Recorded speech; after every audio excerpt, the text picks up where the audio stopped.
IPC-ലാണോ പാസ്റ്ററെ? ഇത് തുളസിയാണ്, തുളസി. കൊല്ലത്തുനിന്നാ. പാസ്റ്റർ IPC പേര്, പാസ്റ്റർ പേര്?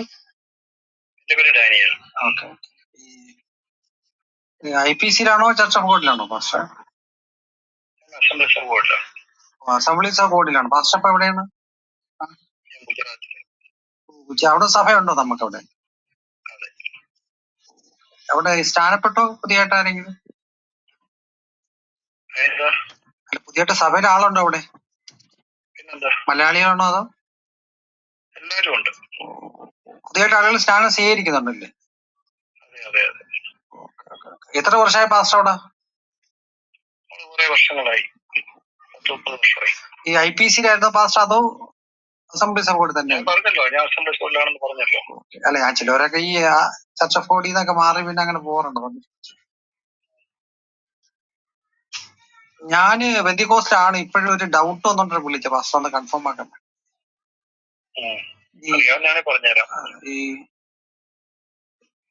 ഈ യഹോവ മൃഗബലി മേടിക്കുന്നുണ്ട്, അതിനെ പറ്റി ഇപ്പൊ ഈ ഇടയ്ക്ക് ഒരാൾ സംശയം ചോദിച്ചു.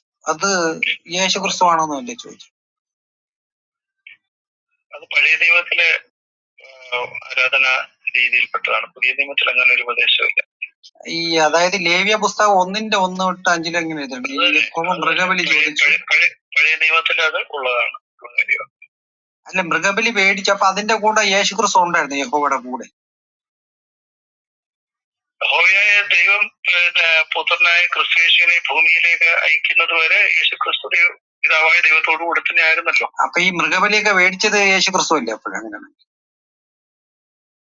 അതിപ്പോ ദൈവത്തിന്റെ ദൈവത്വത്തിലുള്ളതായ കാര്യമാണ്. അതിപ്പോ നമുക്ക് ചോദ്യം ചെയ്യാൻ പറ്റില്ലല്ലോ. അതിപ്പോ ആരാ വാങ്ങിട്ട് എന്താണെന്നുള്ള കാര്യം.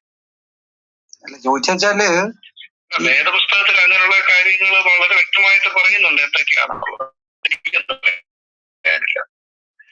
അപ്പൊ ഈ എന്റെ ഒരു വേറെ ഈ 1 സാമൂഹ്യം 15:3 പറയുന്നത് അമലേക്ക് പോയി സർവരെ നശിപ്പിക്കുക, ആട് മാട് ഒട്ടാങ്ങളെ മുലകുടിക്കുന്ന കുട്ടികളെ കൊല്ലാൻ പറയുന്നു.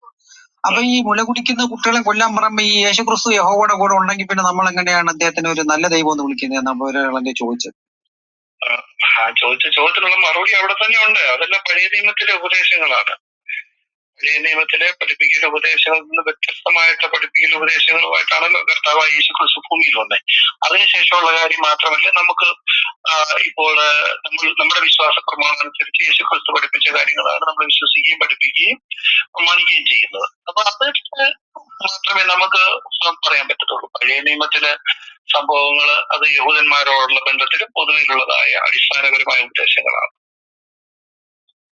അപ്പൊ ഈ വിഗ്രഹാരാധകരെ എറിഞ്ഞു കൊല്ലണോന്ന് പറയുന്നുണ്ടോ? അതെ. അപ്പൊ വിഗ്രഹാരാധകരെ എറിഞ്ഞു കൊല്ലണമെന്ന് പറഞ്ഞപ്പോ ഒരാൾ എന്റെ ചോദിച്ചു. അപ്പൊ അവിടെ യഹോവ യേശു ക്രിസ്തു ഉണ്ടായിരുന്നല്ലോ. അതെല്ലാം പഴയ നിയമത്തിലെ ഉപദേശങ്ങളാണ്. പുതിയ നിയമത്തിൽ വിഗ്രഹാരാധന പാടില്ല. പഴയ നിയമത്തിലും വിഗ്രഹാരാധന പാടില്ല. വിഗ്രഹ ആരാധന ദൈവത്തിന് വെറുപ്പാണ്. അത് തെറ്റായ കാര്യമാണ് എന്ന് ബൈബിൾ പഠിപ്പിക്കുന്നു. അപ്പൊ ഈ വിഗ്രഹങ്ങൾ ഉണ്ടാക്കാൻ പറയുന്ന യഹോവ വേണമെന്നുണ്ടല്ലോ. പിച്ചള സർപ്പത്തിലെ ഉണ്ടാക്കാൻ പറയുന്നുണ്ട്. അത് വിഗ്രഹമല്ലല്ലോ. അതൊരു എക്സാമ്പിൾ ആയിട്ട് അവിടെ പാമ്പിന്റെ, അതായത് അവരെ കടിച്ച പാമ്പിന്റെ അതേ ഒരു രൂപം അവിടെ പിച്ചള ഉണ്ടാക്കി വെക്കാൻ അവിടെ പറയുന്നു. അത് കർത്താവായ യേശു ക്രിസ്തുവിന്റെ നിഴലായിട്ടാണ് അവിടെ പഴയ നിയമത്തില് ഇസ്രായേൽ ജനം, കാരണം അവർ അങ്ങനെയുള്ള വിശ്വാസങ്ങളുമായിട്ട് വന്നവരാണ് ഇസ്രായേൽ ജനം.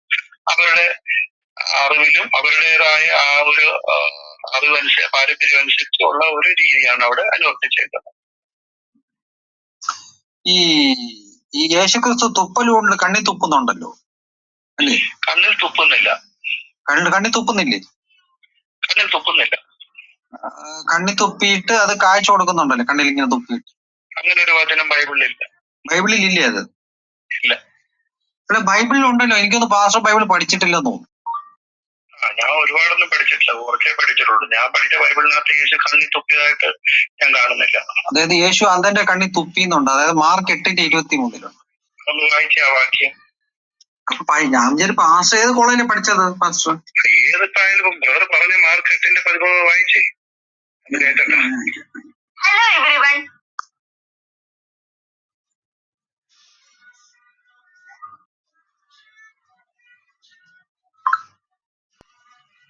അടിപൊളി. ഉവ്വ. കേൾക്കുന്നുണ്ടോ? പറഞ്ഞു ബ്രദർ പറ. ആ, ആ, മാർക്കോസ് 8:23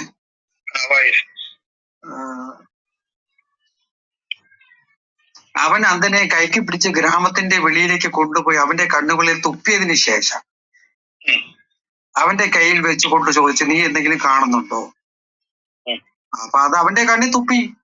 അവന്റെ കണ്ണ് അത് ഏത് ബൈബിളാണ്? POC ബൈബിളാണോ? POC ഉണ്ട്, മറ്റേനകത്തുണ്ട്, സത്യവേദ പുസ്തകത്തിൽ. സത്യവേദ പുസ്തകത്തിനകത്ത് അങ്ങനെ തന്നെ എഴുതി. സത്യവേദ പുസ്തകം വായിച്ചു. ഇംഗ്ലീഷിലുണ്ട്, കിങ് ജെയിംസിലുണ്ട്, NIV-ലുണ്ട്. സത്യവേദ പുസ്തകത്തിൽ എഴുതിയിരിക്കുന്നത് എങ്ങനെയാണെന്ന് വായിച്ചു. അപ്പൊ ഈ പുസ്തകം തള്ളിയോ? സത്യവേദ പുസ്തകമാണ് ഞാൻ വായിച്ചിട്ടുള്ളതും പഠിച്ചിട്ടുള്ളതും. അതൊന്ന് വായിച്ചു.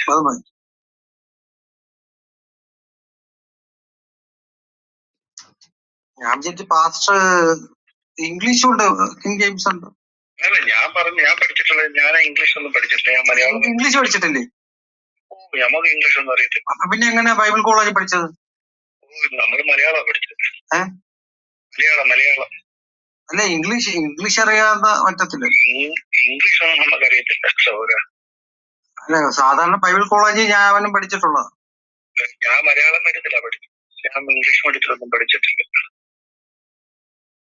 മാർക്കോസ് 8:23 വായിച്ചും സത്യവേദ പുസ്തകം 8:23.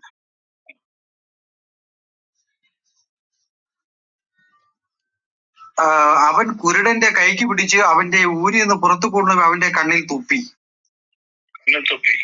സത്യവേദത്തിൽ അങ്ങനെയാണ്. അങ്ങനെ തന്നെയാണ്. അപ്പൊ പാസ്റ്റർ അത് എന്ത് പറ്റി പാസ്റ്റർ? ഞാൻ ഒന്നും പഠിച്ചിട്ടില്ല. പാസ്റ്റർ ഞാൻ പഠിച്ചിട്ടുള്ളത് ഇങ്ങനെയാണ്: നിലത്ത് തുപ്പി ചേറുണ്ടാക്കി അവന്റെ കണ്ണിൽ പുരട്ടിയെന്നാണ് ഞാൻ. അത് ജോൺ 9:9 മണ്ണി തുപ്പുന്നത്. ഇത് കണ്ണി തുപ്പ് രണ്ട് ഇതുണ്ട്. അതെ, ഇത് മർക്കോസിന്റെ സുവിശേഷം അല്ല, യോഹന്നാന്റെ സുവിശേഷം വായില്ല. അതാണ് അതായത് പറയുന്നത് സപ്പോർട്ടിങ് അധ്യായങ്ങളാണ്, സൂപ്പർ സ്പെഷ്യൽ. അപ്പൊ ഈ കണ്ണി തുപ്പി ഞാൻ വിചാരിച്ച മാർക്കോസിലാണ് കണ്ണി തുപ്പി എന്ന് പറയുന്നത്. കണ്ണിൽ തുപ്പി എന്നുള്ളതല്ല, ഉപദേശപരമായിട്ട് പഠിപ്പിക്കുന്നത് യോഹന്നാന്റെ സുവിശേഷം. പക്ഷെ ഞാൻ അവന് അനിൽക്കൊടിത്തോട്ടത്തിന്റെ ചോദിച്ചു. നിലത്ത് തുപ്പി ചേറുണ്ടാക്കി കണ്ണിൽ. അപ്പൊ ഇത് തെറ്റെന്നാണ് പറയുന്നത്. മാർക്കോസിന്റെ സുവിശേഷം തെറ്റെന്നാണ് പറയുന്നത്. തെറ്റെന്നല്ല. അതെന്ന് പറയുന്നത് ഇപ്പം 4 വശങ്ങളിൽ മത്തായി, മർക്കോസ്, ലൂക്കോസ്, യോഹന്നാൻ. അപ്പം അതിനകത്തെ ഈ മർക്കോസിന്റെ സുവിശേഷവും മത്തായിയുടെ സുവിശേഷവും യോഹന്നാന്റെ സുവിശേഷവും ഇത് ലൂക്കോസിന്റെ സുവിശേഷം, ഇത് സമവീക്ഷണ സുവിശേഷങ്ങളാണ്. അതില് യോഹന്നാന്റെ സുവിശേഷവും മത്തായിയുടെ സുവിശേഷവുമാണ് ബേസിക് ആയിട്ടുള്ളത്. അപ്പൊ ഈ തുപ്പൽ ചികിത്സ കണ്ടുപിടിച്ച ദൈവ യേശുവാണെന്നാണ് അവര് പറഞ്ഞത്. അത് ഓക്കെ, തുപ്പൽ ചികിത്സ എന്നുള്ളതല്ല. അതിനകത്ത് അത് ഒന്ന് നമ്മളിപ്പോ ഒരു വ്യാഖ്യാന വിഷയമായിട്ട് ഉപദേശപരമായിട്ട് എടുക്കേണ്ട ആവശ്യമില്ല. ഇപ്പം എല്ലാവരെയും തുപ്പിയിട്ടൊന്നും നമുക്കൊക്കെ ചികിത്സിക്കാൻ പറ്റില്ല. കർത്താവായ യേശു ക്രിസ്തുവിന്റെ രക്തത്താലും വചനത്താലും ഉള്ള വീണ്ടെടുപ്പാണ് ഉപദേശപരമായിട്ട് നമ്മൾ വിശ്വസിക്കേണ്ടത്, സ്വീകരിക്കേണ്ടതേ ഉള്ളൂ. ആഴമായിട്ട് ഇപ്പൊ കർത്താവ് തുപ്പിയതോ തൂറിയതോ കൊടുത്തതോ ഒന്നും അല്ല നമുക്ക് ഉപദേശപരമായിട്ട് എടുക്കേണ്ടത്. അതൊക്കെ മനുഷ്യ സ്വാഭാവികമായിട്ടുള്ള വിഷയം. ദൈവമല്ലേ, ദൈവം തൂറുവല്ലോ. അല്ല, ഞാൻ അതൊന്നും ഉപദേശപരമായിട്ട് എടുക്കണ്ടെന്നാണ്. ദൈവം കർത്താവായ യേശു ക്രിസ്തു തൂറിയതോ കുളിച്ചതോ പെടുത്തതോ കക്കൂസി പോയതോ ഇതൊന്നും അന്വേഷിക്കാൻ നമുക്ക് പോകേണ്ട ആവശ്യമില്ല. ഞാൻ പറയുക, നമ്മള് ഉപദേശപരമായിട്ട് കർത്താവായ യേശു ക്രിസ്തു ഏത് പർപ്പസിലാണ് ഈ ഭൂമിയിൽ വന്നത്, ആ പർപ്പസിന്റെ ഫുൾഫിൽമെന്റ് എന്താണോ അത് നമ്മൾ അനുസരിക്കുക, അത്രയേ ഉള്ളൂ. പിന്നെ ഈ അത്തിമരത്തിനെ ശപിക്കുന്നുണ്ടല്ലോ. എന്റെ ബ്രദർ ഇപ്പൊ വിളിച്ചത് എന്തിനാ? ഈ ഒരുപാട് ഞാൻ എന്നോട് ഇങ്ങനെ കുടുക്ക് ചോദ്യങ്ങൾ ചോദിക്കാൻ. അങ്ങനെ പൊതുവിൽ ആളുകൾ ചോദിക്കുന്ന ക്വസ്റ്റ്യൻ ആണ്. അപ്പൊ ഞാൻ പൊതുവിൽ ആളുകൾ ചോദിക്കുന്ന ചോദ്യങ്ങൾക്ക് അങ്ങനെയുള്ള ഒരു വ്യക്തിയോട് ചോദിച്ച കാര്യങ്ങൾ മനസ്സിലാക്കി. എനിക്കിപ്പോ ഇതിന്റെ ഇത്രയും ബ്രദർ ചോദിക്കുന്ന കുടുക്ക് ചോദ്യങ്ങൾക്കൊന്നും മറുപടി പറയാം. ഇത് ഞാൻ ഒരുപാട് ആളെന്നെ ചോദിച്ചപ്പോ എനിക്ക് എന്നെ തന്നെ ഇപ്പൊ വിളിക്കണമെന്നുണ്ട്. പാസ്റ്റർ യൂട്യൂബ് ചെയ്യുന്നതല്ലേ? പാസ്റ്റർ യൂട്യൂബ് ബ്രദർ സംസാരിച്ചാൽ നമ്മൾ തമ്മിൽ മുൻപരിചയമില്ല, യാതൊരു കാര്യം അറിയത്തില്ല. എന്നെ വിളിച്ച് ഈ വിധത്തിൽ ക്വസ്റ്റ്യൻ ചെയ്യാൻ പോയി കഴിഞ്ഞാൽ ഞാനിപ്പോ അല്ല, ഒരാൾ എന്നെ ചോദിച്ചത്. അപ്പൊ ഞാൻ ഇപ്പൊ പാസ്റ്റർ എല്ലാവരും സാക്ഷ്യം പറയുന്നുണ്ട്. ഇപ്പൊ ഒരാൾ എന്റെ ഇപ്പൊ ഈ യഹോവ ദുരാത്മാവിനെ അയക്കുന്നുണ്ട് സാവൂളിൽ, അല്ലേ? അതൊക്കെ പിന്നെ പഴയ നിയമത്തില് നടന്നിട്ടുള്ള കാര്യങ്ങളാണ് പറയുന്നത്. അല്ല, ഈ യഹോവ ദുരാത്മാവിനെ അയക്കുമ്പോ ഈ വരിക്കപ്പിലാവിന്ന് വരിക്കച്ചക്കയിലെ വരുന്നത്. അപ്പൊ ഈ യഹോവയിൽ നിന്ന് ദുരാത്മാവ് വന്നത് അവരാളെന്നെ ചോദിച്ചത്, ഒരു ദിവസം ചോദിച്ചത്. അപ്പൊ ഈ നിങ്ങള് ഷാജിബാബ ഏത് ചർച്ചിലാ പോകുന്നത്? ഞാന് CSI. അവിടുത്തെ CSI അച്ഛനോട് ചോദിക്കും ഈ കാര്യങ്ങളൊക്കെ പറഞ്ഞു. അല്ല, അവര് പറഞ്ഞ കൂടുതലും ബന്ധുക്കോസ്റ്റാണ്, അവർക്ക് നല്ലൊരു പഠിപ്പുണ്ട്. എന്തായാലും ബ്രദർ CSIയിൽ പോകുന്ന ആളല്ലേ, CSIയിലെ കൂടുതൽ കാര്യങ്ങൾ. ഇപ്പോഴും IPC പോയി തുടങ്ങിയതേ ഉള്ളൂ. IPC പോയെങ്കിൽ അവിടുത്തെ പാസ്റ്ററോട് ചോദിക്കുക. പാസ്റ്ററിന് അറിയത്തില്ല ഇതൊന്നും. പിന്നെ എങ്ങനെ എനിക്കറിയില്ല. അല്ലെ, അതാണ് ചോദിച്ചപ്പോ അത് ഈ യഹോവയിൽ നിന്ന് ദുരാത്മാവ് പുറപ്പെട്ടു എന്നുള്ളത്. ഒരു കാര്യം ചെയ്യേ CSI IPCയിൽ എന്തായാലും പോകുന്നുണ്ടല്ലോ. ഒരു കാര്യം ചെയ്യുക, ഉൽപ്പത്തി മുതൽ വെളിപ്പാട് വരെയുള്ള സത്യവേദ പുസ്തകം പല ആവർത്തി വായിച്ച് പഠിക്കുക. എന്നിട്ട് ഓരോ വാക്യം വായിച്ചിട്ട് ആ വാക്യത്തിനോട് തന്നെ ചോദിക്കുക, ദൈവത്തോട് ചോദിക്കുക. ഈ വചനത്തിന്റെ അർത്ഥം എന്താണ്? അങ്ങ് എന്നോട് സംസാരിക്കണം. ദൈവം സംസാരിക്കുന്ന ദൈവമാണ്. ദൈവം ബ്രദറിനോട് സംസാരിക്കും. ഓക്കെ, അല്ലൊരു ഡിബേറ്റ് റെഡിയാക്കാൻ ആരെയുണ്ട് പാസ്റ്റർ? എനിക്കറിഞ്ഞൂടാ. ഈ ഒരുപാട് ദൈവദാസന്മാരെ പാസ്റ്റർ യൂട്യൂബ് വഴി ഇടുന്നുണ്ടല്ലോ. അപ്പൊ അതിലൊരു ദൈവദാസനെ കിട്ടിയെങ്കിൽ ഞങ്ങൾക്കൊന്ന് നോക്കായിരുന്നു. ഇഷ്ടം പോലെ ആൾക്കാരുണ്ട്. നമ്മുടെ ഈ പുള്ളി ഉണ്ടല്ലോ, ആരാ? എവിടുന്ന വിളിക്കുന്ന? കൊല്ലം. എന്നാ കൊല്ലം ഷമീറിനോട് ചോദിക്കും. കൊല്ലം ഷമീറിനെ ഞങ്ങൾ വിളിച്ചായിരുന്നു, പുള്ളിക്കാരെ ഓടിക്കളഞ്ഞു. കൊല്ലം ഷമീറിനോട് ചോദിക്കും. കൊല്ലം ഷമീറിന് നല്ല. അയ്യോ, ഞങ്ങൾ കൊല്ലം ഷമീറിനെ വിളിച്ചായിരുന്നു, പിന്നെ അനിൽ കൊടിത്തോട്ടത്തിനെ വിളിച്ചായിരുന്നു. അപ്പൊ അവരൊന്നും വന്നില്ല. അവരൊന്നും പറയാത്ത കാര്യം വന്നപ്പോ എന്നോട് ചോദിക്കുന്നത്. ഞാൻ വിചാരിച്ചു നിങ്ങൾ വലിയ ബുദ്ധിമാൻ എന്നാ വിചാരിച്ചു. ഞാൻ ഒരു ബുദ്ധിയില്ല. അയ്യോ, നമ്മളൊക്കെ ഇവിടെ സാധുക്കളാണേ, നമുക്ക് ഒരു ബുദ്ധിയില്ലാത്ത മനുഷ്യൻ. ഞങ്ങൾ അവരുടെ ചോദിച്ചു, അവര് യഹോവ തള്ളി. അവര് പറഞ്ഞു യഹോവ ദൈവം അല്ലെന്ന് പറയാം. അത് പറഞ്ഞെങ്കിൽ എനിക്കറിയത്തില്ല. അവര് പറഞ്ഞു